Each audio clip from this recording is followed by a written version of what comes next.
Bwetuva wano poliisi tulabye nga DPC owa CPS amaze okudiployinga wano ku City House okutuyamba nti abantu tebatweyungamu nnyo bangi kubanga luutu yaffe tugenda kuyita eri kati DPC mumuleke wali waali ali mukuuma butabeekevu bwe twasabye ffe tukwate eri kati batukkiriza.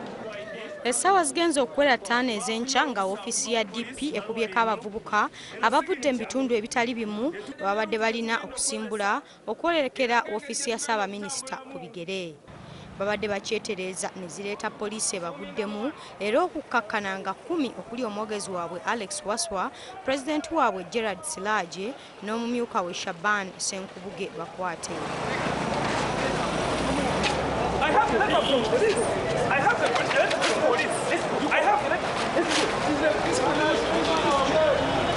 Obutafaananako na bulijjo bano batwaliddwa nga bakungu anti mu kifo ky'akabangali ezimanyiddwa bakira buli akwatibwa nga bamukasuka mu baasi ya poliisi ne batwalibwa ku kitebe kya poliisi mu Kampala ekimanyiddwa nga CPS.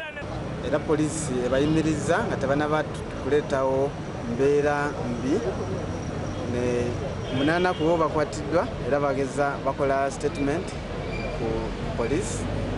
Bana bamaze okukola statement poliisi ejja kusalawo ekyokubakolera.